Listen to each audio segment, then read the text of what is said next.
Bismillahirrahmanirrahim. Assalamualaikum warahmatullahi wabarakatuh, sahabat pencinta tanaman durian semua. Nah, dalam video kali ini saya akan melanjutkan proses perawatan tanaman durian yang mengalami gejala sakit parah, yaitu tingkat serangan penyakit hawar daun dalam kondisi cuaca ekstrim, yaitu dalam kondisi di musim hujan. Nah, bagaimanakah kondisi tanaman durian kita sekarang setelah aplikasi beberapa kali asam amino? Nah, untuk lebih jelasnya berikut informasinya. Baik sahabat pencinta tanaman durian semua, nah dalam video kali ini saya akan melanjutkan lagi proses perawatan lanjutan pada tanaman durian teman kami yang mengalami hampir sekitar 90% di sini tanaman mengalami sakit parah, yaitu gejala penyakit hawar daun, yang mana penyakit ini sudah saya ulas di video-video sebelumnya. Salah satunya akibat terinfeksi layu fusarium yang akibat tingkat curah hujan yang sangat tinggi, karena hampir di setiap hari di tempat kami tingkat curah hujan itu masih sangat tinggi. Kalau di pagi hari biasanya ada cahaya, itu pun hanya beberapa jam saja, tapi kalau sudah menjelang siang sampai keesokan harinya itu curah hujan sangat tinggi sekali.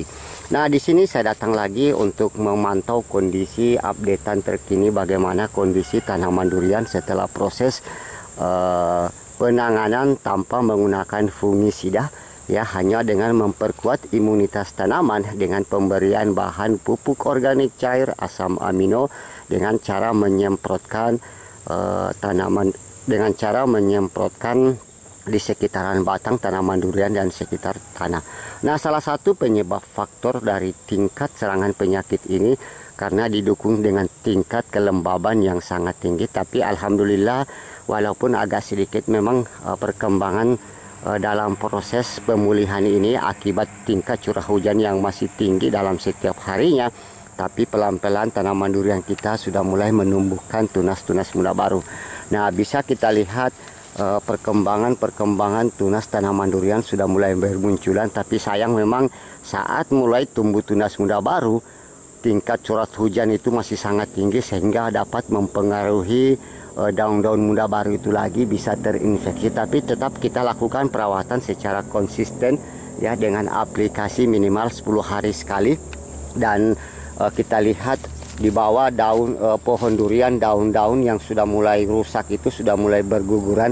Ini menandakan tanaman durian sudah mulai mengalami proses pergantian baru. Dan di sini prosesnya juga saya lakukan pembersihan yang paling utama itu di sekitaran batang tanaman durian supaya tingkat kelembaban tidak terlalu tinggi. Nah, walaupun gulma-gulma juga sudah mulai tumbuh lagi. Nah, di sini kita fokus saja di radius lebih kurang 2 meteran, ya, membersihkan supaya tingkat kelembabannya tidak terlalu tinggi yang mempengaruhi lagi nanti perkembangan tanaman durian kita ini. Nah, teman-teman yang sudah melihat dari proses awal ya, sudah kami berikan informasi bahwa dalam proses penanganan penyakit tanaman durian ini hanya satu bahan saja yang kami lakukan proses penanganan, yaitu dengan penggunaan asam amino. Dan ini kita lihat tunas-tunas muda baru sudah mulai bermunculan, dan nanti setelah ini kita akan lakukan proses pruning karena dari kami amati dari percabangannya juga banyak ranting-ranting yang sudah mulai mati, dan ini harus segera kita potong supaya sisa-sisa Laeofusarium itu tidak menjangkiti lagi tanaman durian kita. Nah, contoh ini sisa-sisa daun Laeofusarium yang sudah rontok ini, kita harus pangkas nanti percabangan yang ini. Kita lihat percabangan tunas air yang tidak proporsional sehingga tingkat kelembaban itu masih tinggi. Nah, salah satu juga penyebaran penyakit fusarium ini sangat cepat sekali berkembang apabila kondisi pH tanah di bawah 5 ya, yang mengakibatkan perkembangan jamur sangat cepat. Nah, dengan penggunaan asam amino dengan pH yang 8,1 yang bersifat amfoterik itu dapat memperbaiki struktur tanah ya, tingkat derajat keasaman supaya serapan nutrisi lebih mudah oleh tanaman dan juga perkembangan jamur itu dapat kita tekan. Baik untuk mempersingkat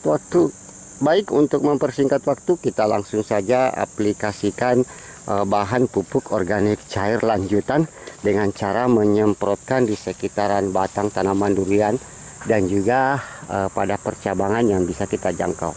Nah, baik sahabat pencinta tanaman durian, bahan sudah saya siapkan dan proses aplikasinya sama dengan teknik yang saya lakukan pada video sebelumnya, yaitu dengan perbandingan 1:100 dengan cara kita nanti menyemprotkan di sekitaran batang dan juga pada daun yang bisa kita jangkau.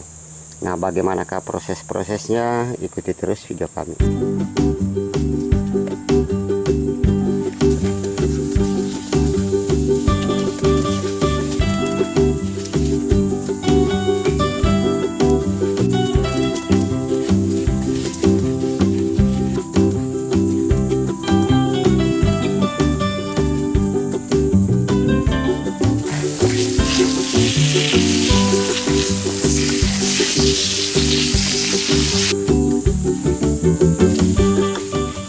Nah, baik sahabat pencinta tanaman durian semua, nah demikianlah proses aplikasi dalam video kali ini. Nah, bagaimanakah proses-proses lanjutan serta hasil aplikasi yang kita berikan pada tanaman durian kita yang sakit ini? Nah, nantikan pada bagian part selanjutnya. Kalau ada yang belum jelas dari informasi yang kami sampaikan, silakan berkomentar di bawah video atau hubungi call center kami di bawah ini. Demikian informasi video kali ini. Assalamualaikum warahmatullahi wabarakatuh. Salam pencinta tanaman, salam berkebun.